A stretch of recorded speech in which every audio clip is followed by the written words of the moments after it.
This channel does not promote any violent, harmful, or illegal activities. All content provided by this channel is meant for an educational purpose only. যদি এমবিএচ kitchen king কিচেনে থাকি তো আমরা যা ইচ্ছে তৈরি করতে পারি। বেগুনের ভর্তা, আলু কফি, ভিন্ডি মশলা, আরো অনেক কিছু। MBH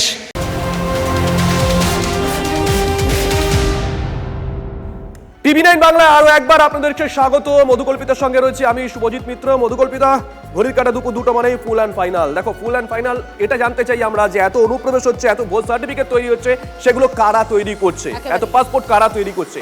পাসপোর্ট করতে গেলে সবার আগে যে নথির দরকার পড়ে সেটা হচ্ছে বার্থ সার্টিফিকেট, জন্ম শংসাপত্র। সেই চুক্তিভিত্তিক কর্মীকে 2 থেকে 2,500 টাকা দিলেই নাকি হাতে হাতে পাওয়া যেত বার্থ সার্টিফিকেট। এই ভুয়ো বার্থ সার্টিফিকেট তৈরিতে চাঞ্চল্যকর তথ্য আমাদের হাতে এসে পৌঁছেছে শুধু তৃণমূল পরিচালিত গোসাবার পাঠানখালী পঞ্চায়েত থেকেই। ভালো করে শুনবেন, শুধুমাত্র তৃণমূল পরিচালিত গোসাবার পাঠানখালী পঞ্চায়েত থেকেই 3,500 ভুয়ো বার্থ সার্টিফিকেট ইস্যু করা হয়। সার্টিফিকেট ইস্যু হয়েছে পঞ্চায়েত অফিসের চুক্তিভিত্তিক কর্মী গৌতম সর্দারের হাত ধরেই ইস্যু হয়েছে সেগুলো। অফিস ঘর সিল করেছে পুলিশ। গোসাবার পাঠানখালী থেকে টিভি9 বাংলার গ্রাউন্ড রিপোর্টিং। বেআইনিভাবে জাল শংসাপত্র, জন্ম এবং মৃত্যুর এই ঘরটিতে থেকেই পঞ্চায়েতের যিনি কর্মী ছিলেন গৌতম সর্দার, তিনি এখান থেকেই ইস্যু করেছিলেন। সংখ্যাটা একে একে 3,500। এখানে লেখা রয়েছে মঙ্গলবার ও শুক্রবার জন্ম ও মৃত্যু শংসাপত্র দেওয়া হয়।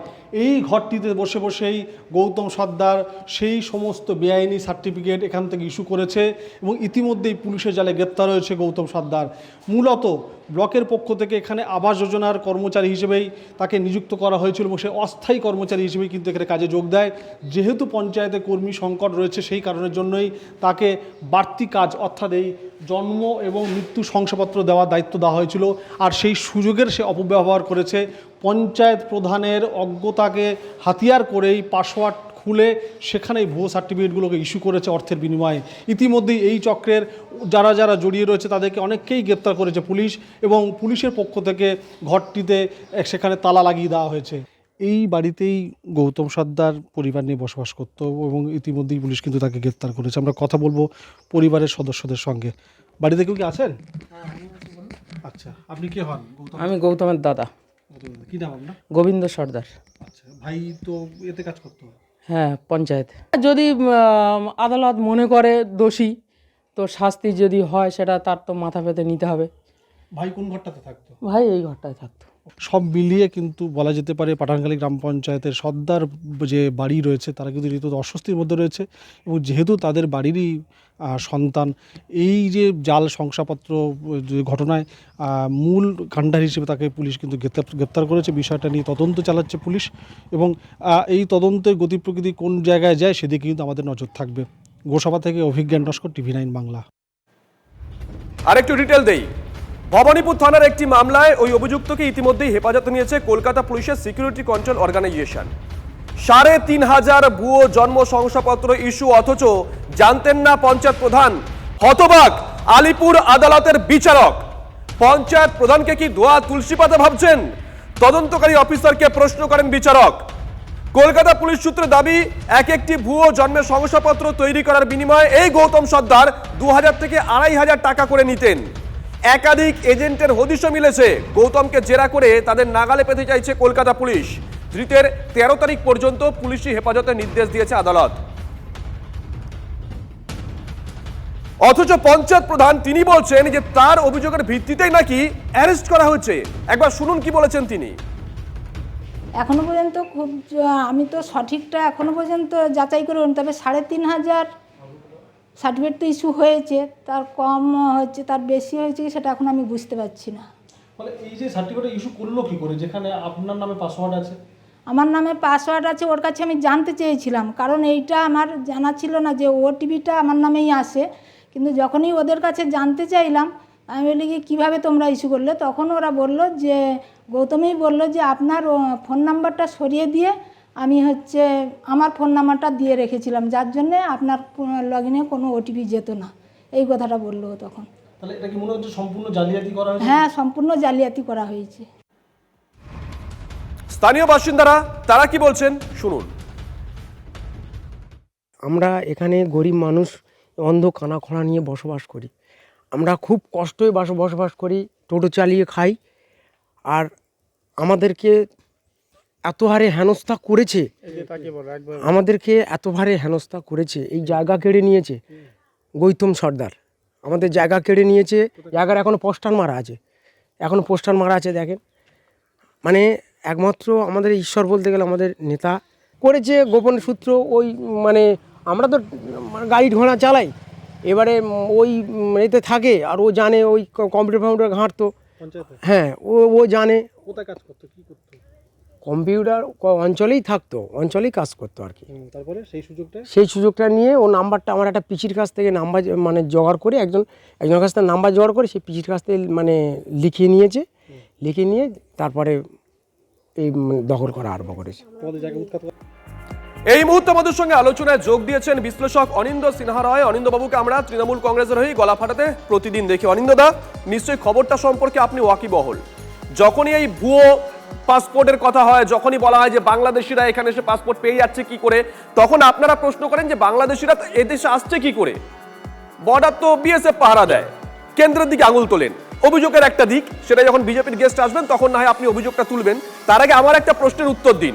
শুধুমাত্র একটি পঞ্চায়েত, যে পঞ্চায়েত পরিচালিত হয় আপনাদের দলের দ্বারা, সেখান থেকে ৩৫০০, একটি পঞ্চায়েত থেকে ৩৫০০ বার্থ সার্টিফিকেট ইস্যু হচ্ছে ভুয়ো। দায়টা কে নেবে? এখন ব্যাপারটা পুলিশ তো তদন্ত করছে এবং পুলিশই ধরেছে। সেখানে রাজ্য এবং কলকাতা পুলিশ সেই তদন্ত করছে। তদন্ত যতক্ষণ না শেষ হচ্ছে তো আমরা বলতে পারবো না। তবে একথা বলতে পারি, নিশ্চয়ই কোথাও কিছু দুর্নীতি হয়েছে বা কেউ হয়তো দুর্নীতিগ্রস্ত হয়ে পড়েছে বা কোনোভাবেই হয়েছে, এবং সেটা তো তদন্তের বিষয়, আদালত দেখছে। আমরা তদন্ত শেষ না হওয়া পর্যন্ত আমরা এই ব্যাপারে কিছু বলতে পারি না, মন্তব্য করা উচিত হবে না। তবে এটুকু আমি আপনাকে বলতে পারি যে দেখুন, ধরেছে কিন্তু সেই পুলিশই, সে রাজ্য পুলিশ এবং কলকাতা পুলিশই কিন্তু ধরেছে। যে দুর্নীতি যদি হয়ে থাকে, না সেটা ঠিক আছে, কিন্তু কে ধরেছে? দেখুন, সিবিআই, ইডি বা এনআইএ, পুলিশ কে ধরেছে সেটা বিচার্য বিষয় নয়। আমার দেশের নিরাপত্তা বিঘ্নিত হচ্ছে, নিঃসন্দেহে আমার দেশের নিরাপত্তা বিঘ্নিত হচ্ছে, তার জন্যই ধরা পড়েছে, তার জন্যই তদন্ত হচ্ছে। তদন্ত যতক্ষণ না হচ্ছে আমরা তো কিছু বলতে পারি না। সঙ্গে থাকুন আপনি, আমাদের সঙ্গে থাকুন। একেবারে এই মুহূর্তে আরো একটি গুরুত্বপূর্ণ একটি বড় ব্রেকিং এর দিকে আমাদের নজর রাখতে হবে, বাংলাদেশের দিকে। বাংলাদেশে মুসলিম ভারতের ভোটার হতে হিন্দু হয়েছেন। আরো একবার জানাই, বাংলাদেশে মুসলিম কিন্তু ভারতের ভোটার হওয়ার জন্য হিন্দু হয়েছেন তিনি। টিভি9 বাংলার অন্তর তদন্তে উঠে এলো চাঞ্চল্যকর তথ্য। নদিয়ার কৃষ্ণগঞ্জে বসবাসকারী এক ব্যক্তি টিভি9 বাংলার ক্যামেরার সামনে স্বীকার করেছেন বাংলাদেশে তার নাম ছিল কাজল শেখ। পশ্চিমবঙ্গে এসে তার মুসলিম নাম বদলে হয়ে গেল হিন্দু নাম। আমি এই দেশে চলে আসি, বাংলাদেশে কাজ নাই। আপনার বাংলাদেশে কি নাম ছিল? কাজল শেখ। আর এই পশ্চিমবঙ্গে এসে কি নাম করেছেন? সাগর বিশ্বাস। কেন? এই হিন্দু রাষ্ট্র এখানে, সেই জন্য আমরা ভোটে মোটে নাম তুলতে পারছি না। এই হিন্দু নাম দিলে নামটা উঠাতে পারবে, সেই জন্য বললো, দালালে যা বললো তাই করেছে। ওখানে তো স্ত্রী আপনার মুসলমান ছিল, এখানে তো হিন্দু হয়েছে। হ্যাঁ, এখানে এসে শাঁখা সিঁদুর পরে ভোটে মোটে নাম তুলতে পারছে না, তার জন্য শাঁখা সিঁদুর করে আমরা এখন হিন্দু হয়ে গেছি। সরাসরি চলে যাবো, আমাদের সঙ্গে রয়েছেন আমাদের সহকর্মী সিজার মন্ডল রয়েছে। সিজার, এই যে কাজল শেখ, যিনি কিনা এখন হয়ে গিয়েছেন সাগর বিশ্বাস, আমাদের মাঝে হয়তো এমন কাজল শেখ আর সাগর বিশ্বাসদের সংখ্যা দিনের পর দিন বেড়েই চলেছে, হয়তো আমরা বুঝতেও পারছি না। একদমই। এবং সেই জায়গায় দাঁড়িয়ে একটা বিষয় তুমি লক্ষ্য করে দেখো, এর আগেই আমরা দেখিয়েছিলাম কাকদ্বীপের মিনি বাংলাদেশ, এদিকে দেখা গেল গোসাবার পাঠানখালী, দুটোই কিন্তু সুন্দরবনের অংশ। এবং সেই সুন্দরবন নিয়ে কিন্তু গত কয়েক বছর ধরে বারবার অভিযোগ উঠছে অনুপ্রবেশের। বিভিন্ন সময় গোয়েন্দা রিপোর্ট থেকে শুরু করে বিভিন্ন যে রিপোর্ট, সেখানে বলা হচ্ছে সুন্দরবন একটা ওপেন করিডর হয়ে যাচ্ছে অনুপ্রবেশের ক্ষেত্রে। এবং সেই অনুপ্রবেশের যে এই অভিযোগের যে ভিত্তি আছে, এই রিপোর্টের যে ভিত্তি আছে, সেটা কিন্তু এই ঘটনাগুলোকে যখন প্রকাশ্যে এসছে, সেই প্রকাশ্যে আসার পরে কিন্তু সেটা প্রমাণিত। এবং সেই জায়গা থেকে একটা জিনিস বলা যায়, এই যে এলাকাগুলো থেকে যারা ঢুকছে তারা এই ধরনের নথিপত্র তৈরি করছে, এবং নথিপত্রের মধ্যে সব থেকে গুরুত্বপূর্ণ হচ্ছে এটা বেসিক ডকুমেন্টস, একটা বার্থ সার্টিফিকেট, সেটা বেসিক ডকুমেন্ট, এবং সেটার ওপর ভিত্তি করেই কিন্তু পরবর্তীতে রেশন কার্ড, ভোটার কার্ড, আধার কার্ড, প্যান কার্ড এবং পরবর্তীতে পাসপোর্ট পর্যন্ত তারা পেয়ে যাচ্ছেন। এবং বাংলাদেশ থেকে এসে তারা ভারতীয় নাগরিক হয়ে তারা ধীরে ধীরে সমাজের মূল স্রোতে মিশে যাচ্ছেন। একটা লক্ষ্য করা যাচ্ছে, একটা সুন্দরবন থেকে নিয়মিত এক্সোডাস হয়, সেই এক্সোডাসের ভিড়ে মিশে তারা কখনো এসে আরও আরবান এরিয়া যেগুলো রয়েছে, বারুইপুর হতে পারে, সোনারপুর হতে পারে, সেই সমস্ত জায়গায় থাকছেন। তারপর এই যে গুলশান কলোনি, বারবার এই অনুপ্রবেশকারীদের ডেরা হিসেবে পরিচিত, সেইখানে তারা ডেরা বাঁধছেন, এবং তারপর কিন্তু কলকাতা শহরের বিভিন্ন প্রান্তে মিশে যাচ্ছেন, যেখান থেকে তাদের আইডেন্টিফাই করা সম্ভব হচ্ছে। এবং সেখান থেকে এটা স্পষ্ট, যেখানে একটা পঞ্চায়েত থেকে যদি 3,500 জাল শংসাপত্র বেরোতে পারে, বার্থ সার্টিফিকেট বেরোতে পারে, সুন্দরবনের বিস্তীর্ণ এলাকায় এরকম প্রত্যন্ত যে গ্রাম পঞ্চায়েতগুলো আছে সেখান থেকেও একই কায়দায় নিশ্চয়ই বেরোতে পারে, তাহলে সেই সংখ্যাটা কত? একেবারে সেই সংখ্যাটা কত, এটাই হচ্ছে সব থেকে বড় প্রশ্ন। ধন্যবাদ তোমাকে সিজার। এবং যে খবর আপনাদেরকে জানাচ্ছি, বাংলাদেশে মুসলিম অথচ ভারতের ভোটার হতে গিয়ে তিনি হিন্দু হয়েছেন। আমাদের সঙ্গে সরাসরি রয়েছেন বিজেপির হয়ে সাথী সেনাপতি রয়েছেন। আপনাকে স্বাগত TV9 বাংলায়। দেখুন, এই TV9 বাংলার অন্তর্তদন্তে যে চাঞ্চল্যকর বিষয়টা সামনে আসছে, বাংলাদেশে তিনি মুসলিম অথচ ভারতে এসে তিনি হয়ে গেলেন কিনা হিন্দু। এই যে অনুপ্রবেশ ইস্যু, সেই অনুপ্রবেশ ইস্যুতে শাসক বিরোধী তর্জাতরটা লেগেই রয়েছে, কিন্তু এই অনুপ্রবেশ যখন হচ্ছে তখন আমাদের রাজ্যের নিরাপত্তা নিয়ে কিন্তু একটা বড়সড় প্রশ্ন উঠে যাচ্ছে। দেখুন, আমি প্রথমেই TV9-কে ধন্যবাদ জানাতে চাই, কারণ আমরা দেখেছি শুরু থেকেই আপনারা এই বিষয়টা সম্পর্কে সরব ছিলেন। আমরাও বারবার বলেছি যে পশ্চিমবঙ্গের যে সাইলেন্ট ডেমোগ্রাফিক চেঞ্জ হচ্ছে, এটা কিন্তু বাম আমলে শুরু হয়েছিল এবং তারপর তৃণমূল আমলের সর্বোচ্চ জায়গায় গেছে এটা। আর শুধু কলকাতা বা পশ্চিমবঙ্গই যে নিরাপত্তার অভাব বোধ করছে তা কিন্তু নয়, কারণ এই জাল শংসাপত্র, এই জাল বার্থ সার্টিফিকেট, আধার কার্ড, রেশন কার্ড, এই সমস্ত শংসাপত্রগুলোকে নিয়ে তারা ছড়িয়ে পড়ছে ভারতের বিভিন্ন প্রান্তে। আপনি দেখুন, কিছুদিন আগে গুজরাট থেকে এরকম বহু বাংলাদেশিকে ধরা হয়েছে, ধরপাকড় করা হয়েছে, তাদেরকে চিহ্নিতকরণ করা হয়েছে। আজকে গুজরাট থেকে, দিল্লি থেকে, ভারতের বিভিন্ন জায়গায় তারা ছড়িয়ে পড়ছে। এই যে সমস্ত জাল শংসাপত্র নিয়ে যারা আসছে, এরা কি শুধুই কাজ করতে আসছে নাকি সন্ত্রাসবাদী কার্যকলাপের জন্য আসছে? এটার পিছনে সম্পূর্ণ রূপে ব্যর্থ এই রাজ্য সরকার। তার কারণ এই যে বারবার ওই BSF এর কথা উঠছে না, আপনি যদি বারবার BSF এর তরফ থেকে জায়গা চাওয়া হলেও সরকার গরিবসি করছে। আপনারা জায়গা দিয়ে দিন, আমাদের কেন্দ্রীয় স্বরাষ্ট্রমন্ত্রী তো বলেছেন জায়গা দিন, একটা অনুপ্রবেশকারী কেন, একটা পাখি পর্যন্ত বলতে পারে। নবান্নের তরফ থেকে একটা নির্দেশিকা, সাথী শুভজিৎ বলছি, নবান্নের তরফ থেকে জেলায় জেলায় একটা নির্দেশিকা গেছে, সেই খবরও গতকাল আমরা দেখিয়েছি, তা নিয়েও রাজনৈতিক চর্চা হয়েছে। অনিন্দ্যদা, আপনার কাছে একটু যাব, আপনাদের দলের আপনি যে দলের হয়ে গলাটা ফাটান, সেই দলের একজন নেত্রী রত্না বিশ্বাস প্রকাশ্যে বলছেন বাংলাদেশ থেকে যারা আসছেন তারা যদি নাম তুলতে না পারে তাহলে জাকিরদা আপনাদের সাহায্য করবে। আমরা একই প্রশ্ন করছি, এই নাম তোলার পিছনে, বার্থ সার্টিফিকেট পিছনে এই রত্না বিশ্বাস বা এরকম জাকিরদা নেই তো? দায়িত্ব নিয়ে বলতে পারবেন? আমি আপনাকে বলছি, আপনি কি মনে করেন শুভজিৎ যে একমাত্র পশ্চিমবঙ্গতেই এই অনুপ্রবেশ ঘটছে? আপনারা দেখাননি যে ত্রিপুরায় হয়েছে, আপনারা দেখাননি যে আসামে হয়েছে? যে প্রশ্ন করছে আপনি প্রশ্নের উত্তর দিন। পশ্চিমবঙ্গে যদি অনুপ্রবেশ ঘটে আমার জন্য বিপজ্জনক, গুজরাটে ঘটলে সেটা আমার জন্য বিপজ্জনক।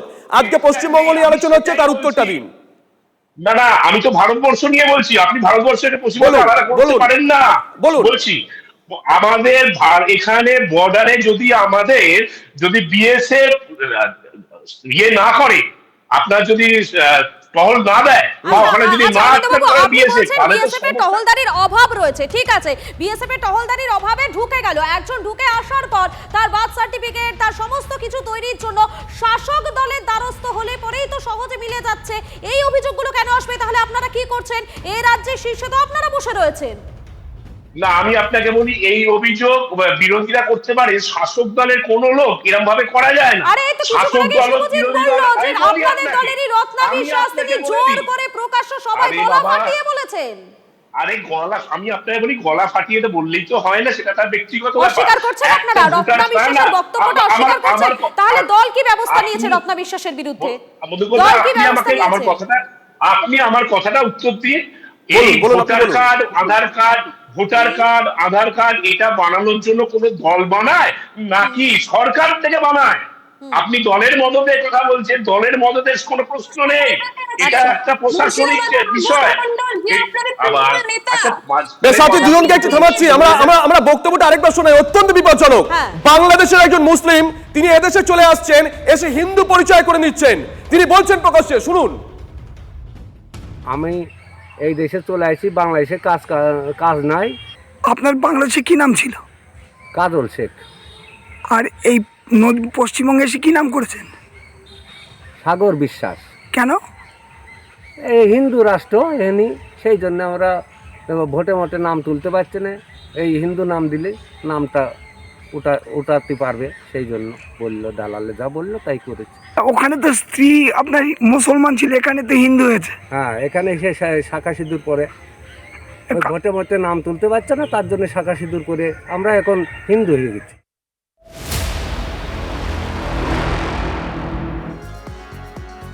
এদিকে বাংলাদেশে আগস্ট আন্দোলনকারী যা ছবি আছে, সে কাকদ্বীপের ভোটার, ওপার থেকে পড়তে এসে এখানকার ভোটার হয়ে গেছিলেন। তারপর তিনি অবশ্য তার মতন করে যুক্তি দিয়েছেন, কিন্তু প্রশ্ন হচ্ছে যে এটা কি লঙ্গরখানা নাকি, যে এসে যখন তখন আসবে, এখানে এসে এখানকার নাগরিকত্ব পেয়ে যাবে?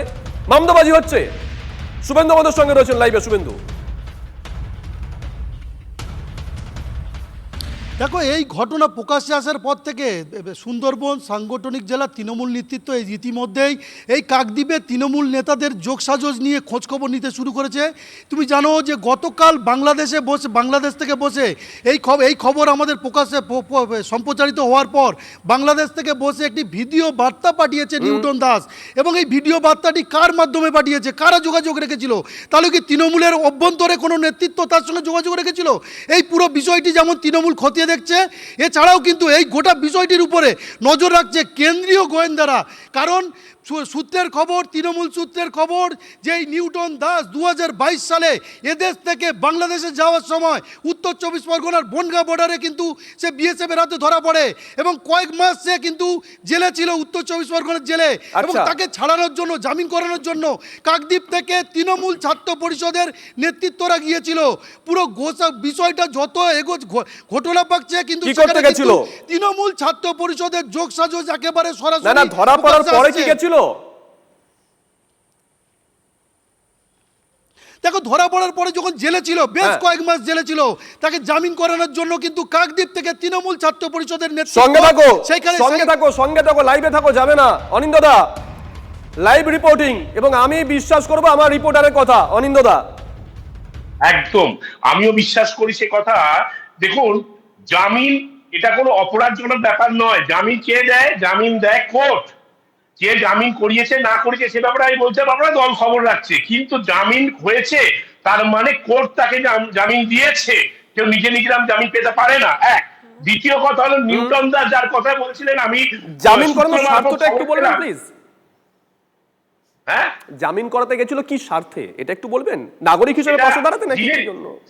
সেটা যিনি জামিন করাতে গেছেন আপনি তাকে জিজ্ঞাসা করলেই বলতে পারবে। সে আমি তার মুখপাত্র নয়, কি করে বলবো? আচ্ছা, বলুন। কিন্তু আমি সূত্র মারফত যে খবরটা পেয়েছি, 2014 সালে উনার ভোটার কার্ড হয়েছিল, সূত্র মারফত খবর। সূত্র না, ওনার বক্তব্য। অনিন্দ আপডেট হন একটু, ওনার বক্তব্য, সূত্র না, উনি বলেছেন 14 সালে হয়েছিল। বলুন। মানে ওনার নাকি ভোটার কার্ড এখানে ছিল, এবং ছোটবেলা থেকে এখানেই তিনি পড়াশোনা করেছেন, এবং 2014 সালে ওই ভোটার কার্ড হারিয়ে যায়, এবং 2018 সালে আবার রিইস্যু হয়। এটা আমি সূত্র মারফত খবর, আপনারা হয়তো আরো ভালো বলতে পারবেন। অনিন্দ্যবাবু, আপনাকে একটু থামাবো আপনাকে। টিভি9 বাংলার কাছে নিজেকে এবং ভাই নিউটন দাসকে বাংলাদেশি বলে স্বীকারও করে নিয়েছেন এই তপন দাস। এই ভারতে ভোটার তালিকায় তার নাম রয়েছে, মেনে নিয়েছে বাংলাদেশি নিউটন দাসও। এমনকি তৃণমূলের মন্টুরাম পাখিরাকে ভোটও দিয়েছে বলে দাবি করেছেন তিনি। পূর্বপুরুষদের জায়গা সংক্রান্ত বিষয়ের কারণে যেহেতু আমি ওয়ারিশ হই, 2024 সালে আমাকে একবার বাংলাদেশে আসতে হয়। জুলাইয়ের বিপ্লবের মুখে পড়ে যাই। ভিডিও বার্তা বিভিন্ন মিডিয়াতে ছড়ানো হয়েছে, যেটা সম্পূর্ণ গুজব, এগুলো সমস্ত কিছু চক্রান্ত। 2014 সাল থেকে আমার কাকদ্বীপের ভোটার, কিন্তু 2017 সালে আমার ভোটার কার্ডটি হারিয়ে যায়। তখন 2018 সালে আমি আবার আমাদের বিধায়কের সহযোগিতা নিয়ে আমি আবার আমার কার্ডটি তুলি। আপনাদেরকে শোনালাম ঠিক কি বলেছেন তিনি, তার কি দাবি, এবং তিনি বলছেন তিনি নাকি মন্টুরাম পাখিরাকে ভোটও দিয়েছেন তিনি, এবং তার এই দাবির পর মন্টুরাম পাখিরা তিনি কি বলছেন শোনাই আপনাদের। কোথা থেকে কোন সবাই আসছে না আসছে আমি জানবো কি করে বলো তো? আমি তো চিনে বসে আছি, আর প্র্যাকটিক্যালি আমি চিনিও না, কোন গড আমি চিনিও না। একাধিক অভিযোগ উঠছে, একাধিক অভিযোগ সামনে আসছে, কিন্তু শুভজিৎ একটা প্রশ্ন থাকছে, এই যে মাঝখানে যারা মিডলম্যান, যাদেরকে একেবারে বাংলা ভাষায় বলা যায় দালাল, দালালের যে কাজটা করছে তাদের কি হচ্ছে, তাদেরকে ধরার দায়িত্বটা কার? আমি এই বিষয় নিয়ে সাথীর কাছে একবার চলে যাই, বিজেপির হয়ে রয়েছেন আমাদের সঙ্গে। সাথী, একটা বিষয় আমি খুব এই মুহূর্তে আমাদের প্রত্যেককে ভাবাচ্ছে। আচ্ছা, অনুপ্রবেশ হয়ে গেল, তারা চলে আসলেন এ দেশে থাকার জন্য, তারা পাকাপাকি ভাবে বন্দোবস্ত করা শুরু করেছেন, আর এই শুরু করার জন্য একটা মিডলম্যানের প্রয়োজন পড়ছে, একটা দালালের প্রয়োজন পড়ছে। এই যে দালালরা, তাদেরকে চিহ্নিতকরণের কাজটা কি সরকারের নয়? দেখুন, আপনাকে এই পুরো সিস্টেমের চেনটা আমাদের একটু বুঝতে হবে। এই যে মন্টুরাম পাখিরা, যাকে আপনারা ফোন কলে আমরা যার বক্তব্য শুনলাম, সপ্তাহখানেক আগে তিনিই সরব হয়েছিলেন যে আমার কাকদ্বীপে 10,000 12,000 টাকার বিনিময়ে এরকম বহু বাংলাদেশিকে নাগরিকত্বের বেসিক যে ডকুমেন্টস গুলো, Aadhaar card, voter card, ration card, এগুলো বানিয়ে দেওয়া হচ্ছে। এবং তিনি খোদ বলছেন যে আমাদের পুরসভার মধ্যে যারা আছেন, যারা এসডি আছেন, তারা বিডিও আছেন, এসডিও আছেন, যারা পঞ্চায়েতের প্রধান আছেন, যারা পঞ্চায়েতে বসে আছেন কর্মী, তারা করে দিচ্ছে। এরা দালাল চক্রের মাধ্যমে তো ঢুকলো। কিন্তু এই যে আপনি যদি যান একটা পঞ্চায়েতে, যদি আপনি থাকেন, আপনাকে একটা বার্থ সার্টিফিকেটের জন্য যেতে হবে আপনার পঞ্চায়েতের সদস্য বা প্রধানের কাছে। আপনি যদি পুরসভায় থাকেন তাহলে আপনার যেতে হবে কাউন্সিলরের কাছে। তাহলে মূল যে চক্রটা চলছে, তারা বাংলাদেশিরা প্রবেশ করলেও সেটা জায়গা দিচ্ছে না সরকার, রাজ্য সরকার তার জন্য প্রবেশ করছে, বা কারণ যাই ধরুন, এই যে চক্রটা, এটা শুরু হচ্ছে একদম বেসিক জায়গা থেকে, যার মূল জায়গায় দাঁড়িয়ে আছে এই পঞ্চায়েত প্রধান সদস্যরা এবং পুরসভা যারা কাউন্সিলর আছেন তারা, এবং তারপর থেকে এই সরকারি সমস্ত আধিকারিক যারা আছেন তারাও এটার মধ্যে জুড়ে আছেন। কাজেই আমাদের যদি ওই খুঁজতে হয় না, ঠগ বাঁচতে গাউজার হয়ে যাবে। কারণ তৃণমূল সরকার এমন ভাবেই সিস্টেমটাকে সাজিয়েছে, আর তৃণমূল খুব ভালো করে জানে এটা পুরোটাই ওদের ভোট ব্যাংক। তার জন্য রত্না বিশ্বাস বলতে পারেন, তার জন্য লাভলি খাতুন, আমি মনে করে দিতে চাই, লাভলি খাতুন তিনি বাংলাদেশের নাগরিক, তিনি তৃণমূলের তৃণমূলের প্রধান হয়ে গেছিলেন মালদা চাঁচলে। আগুন মন্ডল, আপনাদেরই আমি রিপোর্টিং দেখছিলাম কিছুদিন আগে মুর্শিদাবাদে, তিনি ভারতের নাগরিকতা নেই, তার বাবার নাম বাংলাদেশে, মায়ের নাম বাংলাদেশে, এখানে বাবার নামের জায়গায় অন্য নাম ভাড়িয়ে তিনি এখানকার তৃণমূলের যুব নেতৃত্ব যুবতে সদস্য আছেন নাকি, তৃণমূল যুব ছাত্র পরিষদে তিনি কিছু আছেন, একটা দায়িত্বে আছেন আর কি। তো এই যে পুরো চক্রটা চলছে, আমাদের অনিন্দ্যদাও খুব ভালো করে জানেন। এই যে অনুপ্রবেশ ঘটছে, দিদি চাইছেন নিজের ভোট ব্যাংকটাকে সিকিউর রাখার জন্য অনুপ্রবেশ। সাথী, আপনাকে একটু থামাচ্ছি। আপনি যে কথা বলছিলেন, আপনি বলছিলেন না একটু আগে, আমরা যার বক্তব্য শোনালাম মন্টুরাম পাখিরা বিধায়ক, তিনি বলছেন চেনেন না, তার চিল্লোর সঙ্গে বললেন। দেখুন, এটা খুব স্বাভাবিক, একজন বিধায়ক, তার পক্ষে এলাকায় যতজন থাকেন তাদেরকে চেনা সম্ভব নয়, স্বাভাবিক। কিন্তু নিউটন দাসকে চেনেন বলে স্বীকার করে নিয়েছেন কাকদ্বীপ পঞ্চায়েত সমিতির শিক্ষা কর্মাধ্যক্ষ প্রদীপ প্রামাণিক। কি বলেছেন শুনুন।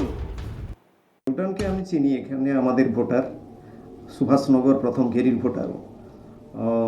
কয়েক বছর আগেই আমাদের সঙ্গে ভালোই সম্পর্ক ছিল, ছেলেটি ভীষণ ভালো, তার ব্যবহার আমাদেরকে মুগ্ধ করেছে।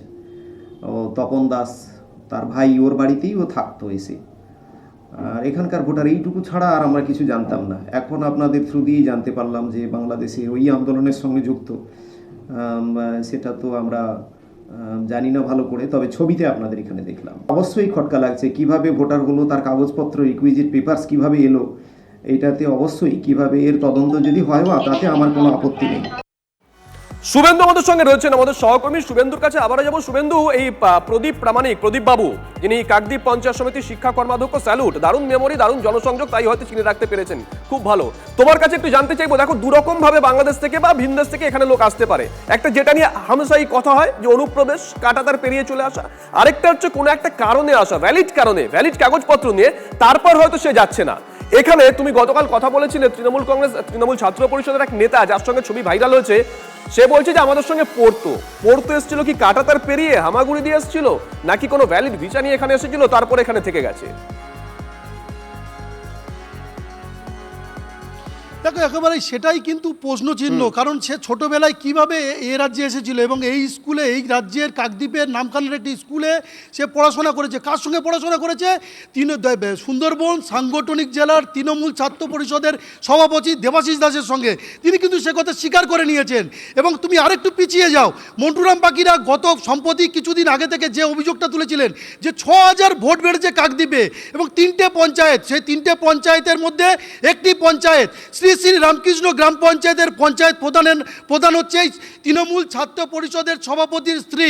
এবং সেখান থেকেই প্রশ্ন হচ্ছে যে এই নিউটন দাসের সঙ্গে এই তৃণমূল ছাত্র পরিষদের সভাপতির যে যোগ রয়েছে সেটা কিন্তু আরও পরিষ্কার হয়ে যাচ্ছে। কারণ এই তৃণমূলের পঞ্চায়েত সমিতির সদস্য যেটা জানাচ্ছেন সেটা বলছেন যে তার সঙ্গে তৃণমূল ছাত্র পরিষদের সভাপতির সঙ্গে এই নিউটন দাসের একটা বন্ধুত্ব ছিল এবং রাজনৈতিক কোনো সম্পর্ক ছিল না। কিন্তু তিনি কি করে বলতে পারছেন? কারণ তিনি কি পরিষ্কার যে বন্ধুত্বর বাইরে গিয়ে রাজনৈতিক কোনো সম্পর্ক যে ছিল না, সে প্রশ্নটাই কিন্তু এখন উঠে যাচ্ছে গোটা কাকদ্বীপ জুড়ে। সঙ্গে থাকো অনিন্দদা, আপনার কাছে আবারও যাই।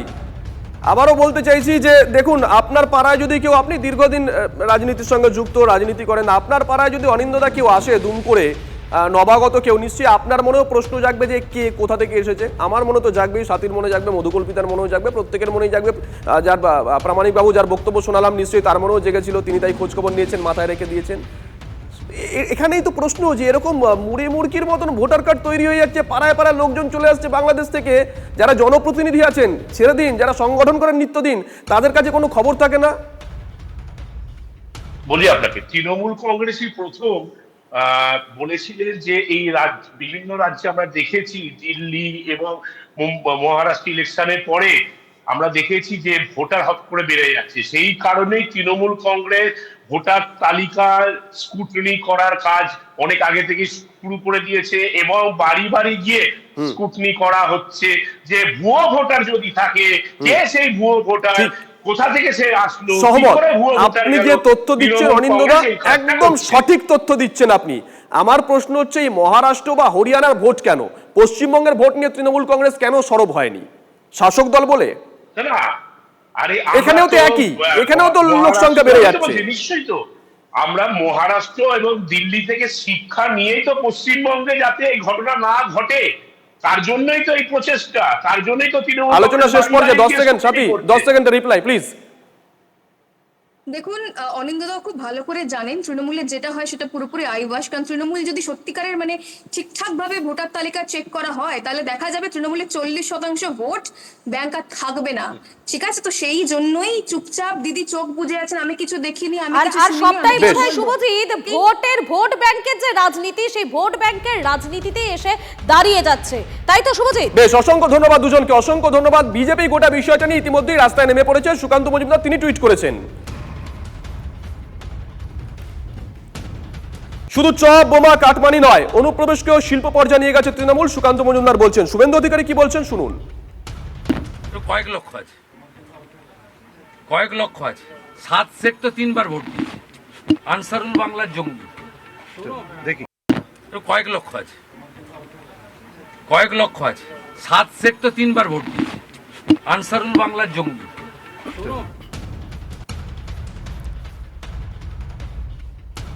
কাকদ্বীপে মিনি বাংলাদেশ ও তদন্ত শুরু জেলা তৃণমূল নেতৃত্বর এবং একের পর এক যে তথ্যগুলো উঠে আসছে সেখানে অত্যন্ত গুরুত্বপূর্ণ। কাকদ্বীপ থেকে আমরা দেখেছিলাম একাধিক কিন্তু ভুয়ো ভোটার, সেই ভোটারের বিষয়টি সামনে এসেছিল আর এবারে সেখানে তদন্ত শুরু করেছে জেলা তৃণমূল নেতৃত্ব। আর ফুল অ্যান্ড ফাইনালে এই মুহূর্তে আরো একটি গুরুত্বপূর্ণ আপডেট আপনাদেরকে জানাই, একটা গুরুত্বপূর্ণ খবর আপনাদেরকে জানাই। নিজের মেয়েকেও এবারে পর্নোগ্রাফি শুট করতে চাপ দিচ্ছেন কে বলুন তো?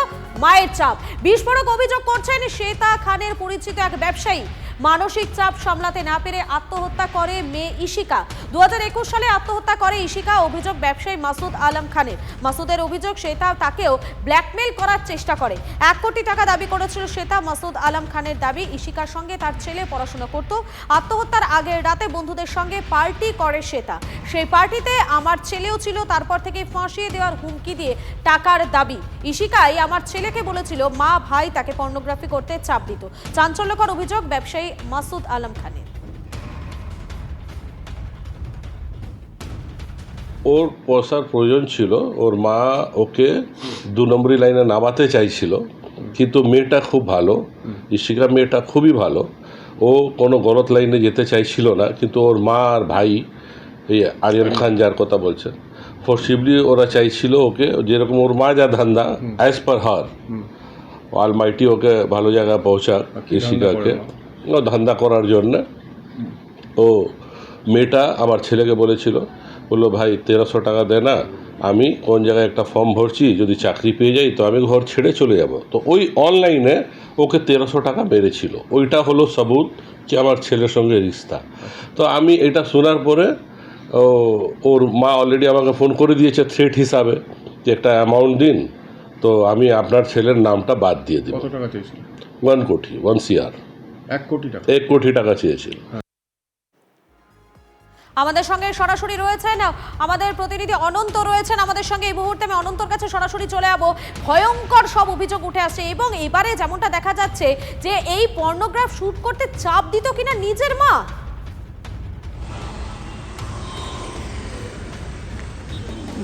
নিজের মা বলতে নিজের মা নয়, যেটা যে আরিয়ানের মা তাকে চাপ দিত, আরিয়ানের মা তাকে চাপ দিত এবং এমনটাই অভিযোগ করছে নির্যাতিতার মা।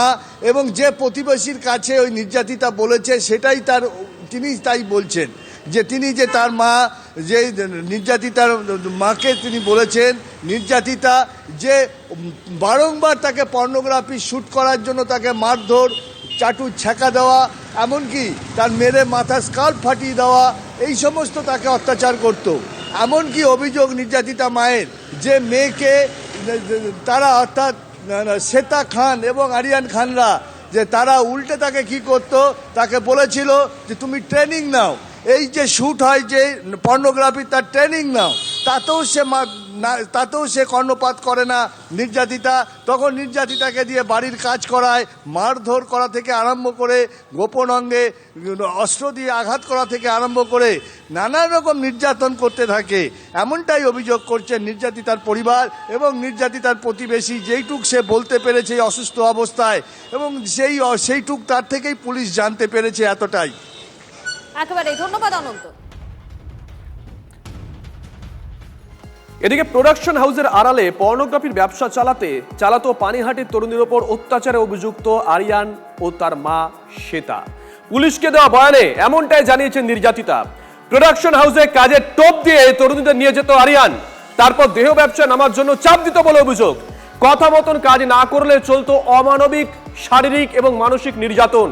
পুলিশকে জানিয়েছেন পানিহাটির ওই তরুণী। ঘটনার পর্দাফাশ হতেই পলাতক অভিযুক্ত আরিয়ান ও তার মা শ্বেতা।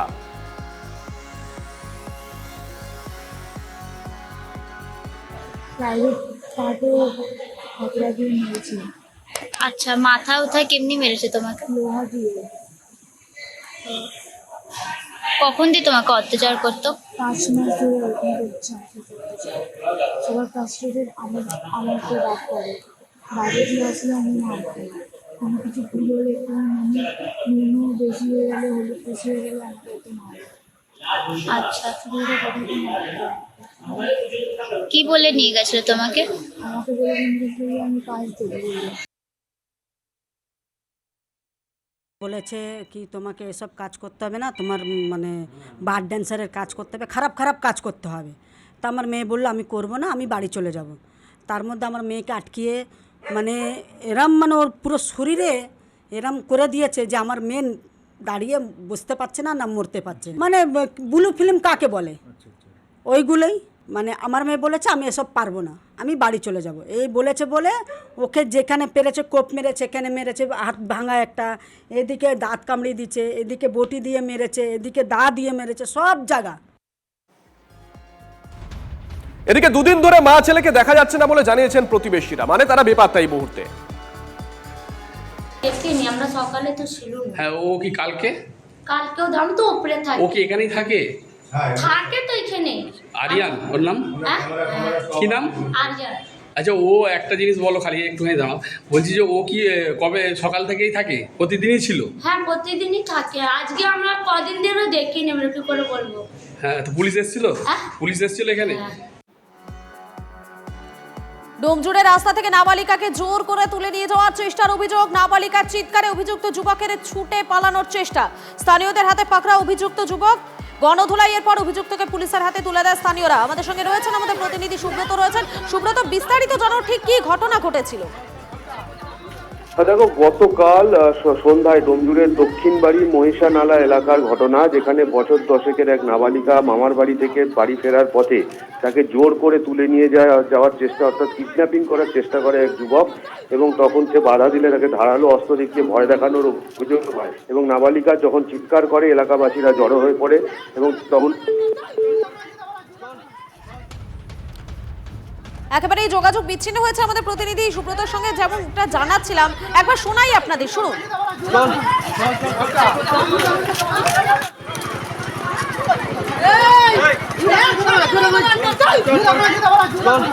অভিযুক্ত যুবক স্থানীয়দের হাতেই পাকড়া হয়। গণধোলাইয়ের পর অভিযুক্তকে পুলিশের হাতে তুলে দেয় স্থানীয়রা। পুলিশ তাকে নিয়ে যাচ্ছে ঘাট ধরে, সেই ছবি আমরা দেখাচ্ছি মধুকল্পিতা। একেবারে আমি আবারও সুব্রতর কাছে চলে যাবো। সুব্রত, একটা ছবি তো আমরা দেখতে পাচ্ছি যে পুলিশ তাকে ঘাট ধরে নিয়ে যাচ্ছে, কিন্তু এই পুলিশের বিরুদ্ধে আবার অভিযুক্তকে ছেড়ে দেওয়ার একটা অভিযোগ উঠে আসছে। দেখো, ঘটনাটা যেটা ঘটেছে গত শনিবার, মানে গতকাল যেটা ঘটেছে ডোমজুড়ের দক্ষিণ বাড়ি মহিষনালা এলাকায়, এই নাবালিকা অর্থাৎ 10 বছর বয়সী নাবালিকা, সে তার মামার বাড়ি থেকে বাড়ি ফিরছিল, সেই পথেই তাকে ধরা হয় এবং তাকে কিডন্যাপিং এর চেষ্টা করা হয়, এমনটাই অভিযোগ। সে যখন রাজি না হয় তখন তাকে ধারালো অস্ত্র দেখানো হয় এবং তার আত্মচিৎকারে এলাকার মানুষজন, গ্রামবাসীরা ছুটে চলে আসেন এবং তখন এই যুবক পালানোর চেষ্টা করলে তাকে ধরে ফেলে গাছে বেঁধে বেধড়ক প্রহার করা হয়। এর পাশাপাশি পুলিশ এলে ডোমজুর থানার পুলিশের হাতে তাকে তুলে দেওয়া হয়। পরবর্তীকালে যেটা জানা যাচ্ছে, ডোমজুর থানা থেকে এই যুবকের পরিবারের লোক তাকে ছাড়িয়ে নিয়ে চলে যায়। কোন অদৃশ্য কারণে এই যুবককে ছাড়িয়ে নিয়ে চলে যাওয়া হলো সেটা নিয়ে যেমন এলাকাবাসী প্রশ্ন তুলছে, পাশাপাশি পুলিশের যে ভূমিকা, যে এরকম একটা ঘটনায় এই যুবকের বিরুদ্ধে কোনো ধারা না দেওয়া হয় এবং যুবককে ছেড়ে দেওয়া হয়, কি কারণে ছাড়া হলো তা নিয়ে কিন্তু এলাকার মানুষজন সরব হয়েছে। একেবারেই ধন্যবাদ সুব্রত। কলকাতায় ফিরে আসি। কলকাতায় ফের বাড়ি বিপর্যয়, মৃত্যু। বউবাজারে ভেঙে পড়লো পুরনো বাড়ির একটা অংশ। বাড়ি মেরামতির কাজ চলাকালীন ভেঙে পড়ে বাড়িটি। দুর্ঘটনার সময় আহত হন 5 জন শ্রমিক। আশঙ্কাজনক অবস্থায় একজনকে হাসপাতালে নিয়ে গেলে মৃত বলে ঘোষণা করেন চিকিৎসকরা। সেটা রিপেয়ার করার জন্য এদের যে অ্যাসোসিয়েশন আছে বাড়িওয়ালাদের, তার মধ্যে তিনজন কি 4জন দেখাশোনা করে।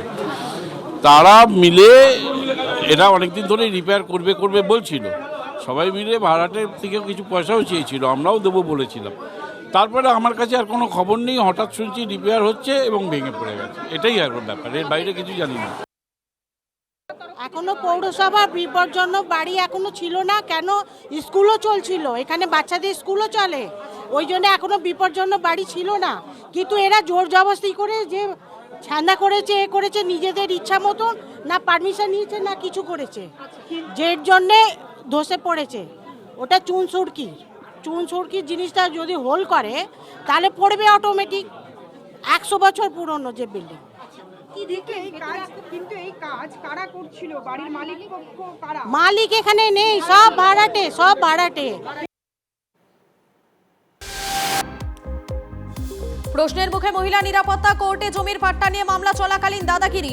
এক মহিলাকে ভিটে মাটি চারা করতে বেধড়ক মারধর, বসতবাড়ি গুড়িয়ে দেওয়ার অভিযোগ। পূর্ব মেদিনীপুরের খেজুরির দেখালি গ্রামের ঘটনা। গ্রামের বাসিন্দা শিবপ্রসাদ দাস সহ তার বাহিনীর বিরুদ্ধে হামলার অভিযোগ। মহিলাকে বসতবাড়ি চারার হুমকি, বারবার পুলিশি নিষ্ক্রিয়তার অভিযোগ।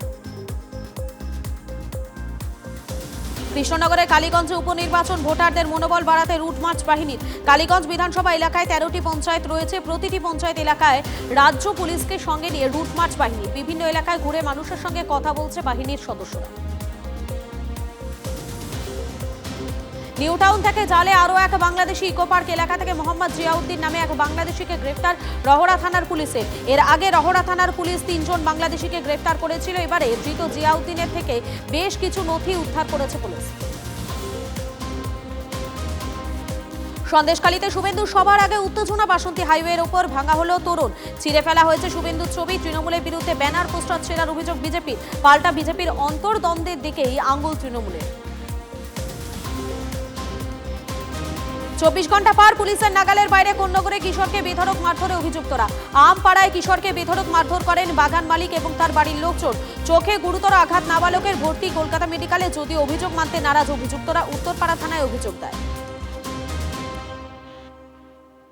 বর্ষা শুরুর আগেই কঙ্কালসার অবস্থা রাস্তা, দীর্ঘদিন ধরে রাস্তা সারাইয়ের দাবি জানালেও কোনো লাভই হয়নি বলে অভিযোগ। প্রতিবাদে উত্তর দমদম পুরসভার 16 নম্বর ওয়ার্ডের কাদিয়াটি এলাকায় অবরোধ স্থানীয়দের। কাঞ্চনজঙ্ঘায় জয়ের স্বপ্ন আপাতত অধরাই থাকলেও হুগলির চন্দননগরের পর্বতারোহী পিয়ালি বসাকের অসুস্থতার কারণে 4 নম্বর সামিট ক্যাম্প থেকে ফিরতে হলো বঙ্গকন্যাকে। কোথায় কখন থামতে হবে সেটা জানা উচিত, জীবন থাকলে ফের পর্বতারোহণ হবে, এমনটাই মনে করেন চন্দননগরের পর্বতারোহী। হুগলির বাঁশবেড়িয়ায় গঙ্গায় কুমিরের দেখা। বাঁশবেড়িয়ার 55 তলা পার্কের কাছে ঈশ্বরগুপ্ত সেতুর নিচে কুমির ঘুরে বেড়ানোর ছবি সোশ্যাল মিডিয়ায় ভাইরাল। মগরা থানার পুলিশ এবং বাঁশবেড়িয়া পুরসভা বিষয়টি খতিয়ে দেখছে। কয়েকদিন আগে নদিয়ার শান্তিপুরে গঙ্গায় দেখা মিলেছিল কুমিরের।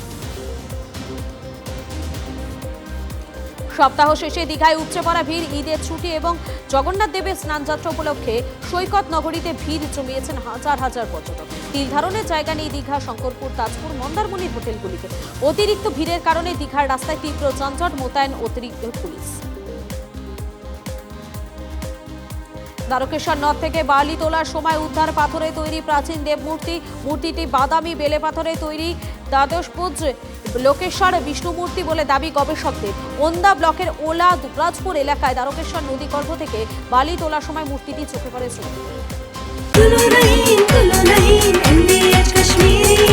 আরে কম দে কিন্তু খাঁটি দে। MDH কাশ্মীরি লাল লঙ্কার গুঁড়ো। MDH